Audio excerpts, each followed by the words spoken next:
ഉപതെരഞ്ഞെടുപ്പ് പ്രഖ്യാപനത്തിന് മുൻപേ നിലമ്പൂർ ബൈപ്പാസിനെ ചൊല്ലി നേതാക്കൾ തമ്മിൽ വാക്പോര്.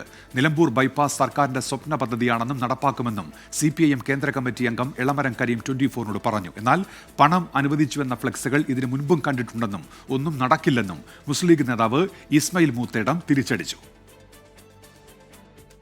3 പതിറ്റാണ്ടായി നടപ്പാക്കാതെ കിടന്ന പദ്ധതിയാണ് നിലമ്പൂർ ബൈപ്പാസിന്റേത്. ഇതിനെതിരെ വലിയ പ്രതിഷേധം വർഷങ്ങളായി ഉയരുകയും ചെയ്യുന്നുണ്ട്. നിലമ്പൂർ ഉപതെരഞ്ഞെടുപ്പ് ചർച്ചകൾ സജീവമായിരിക്കെയാണ് സർക്കാർ ധനാനുമതി നൽകിയത്. 228 കോടി രൂപ അനുവദിച്ചുവെന്നാണ് ധനമന്ത്രി അറിയിച്ചത്. സർക്കാരിന്റെ സ്വപ്ന പദ്ധതിയെന്നും നിലമ്പൂർ ബൈപ്പാസ് യാഥാർത്ഥ്യമാക്കുക തന്നെ ചെയ്യുമെന്നും CPIM കേന്ദ്ര കമ്മിറ്റി അംഗം എളമരം കരീം 24-നോട്. ഈ പദ്ധതി കേരള ഗവൺമെന്റ് ഏറ്റെടുത്ത് നടപ്പാക്കാൻ തീരുമാനിച്ചിരിക്കുകയാണ്. അതിന്റെ പ്രഖ്യാപനമാണ് നടത്തിയിരിക്കുന്നത്. ഒരു സംശയം വേണ്ട. തീർച്ചയായിട്ടും ഇതൊന്നും പിന്മാറുന്ന പ്രശ്നമില്ല.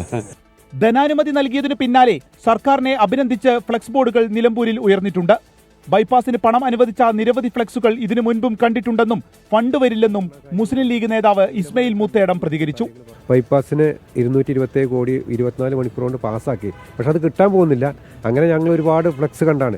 2017 മുതൽ 25 വരെയുള്ള കാലത്ത് ഒരുപാട് ഫ്ലെക്സ് വന്ന ആ ബൈപ്പാസിന് ഒരു 1500 കോടി ഇലവാക്കി വെച്ചിട്ടുണ്ട്. പക്ഷെ ഇതുവരെ നാട്ടുകാർ കിട്ടിയിട്ടില്ല. UDF സ്ഥാനാർത്ഥി 35,000 വോട്ടുകൾക്ക് വിജയിക്കുമെന്നും ഇസ്മയിൽ മൂത്തേടം.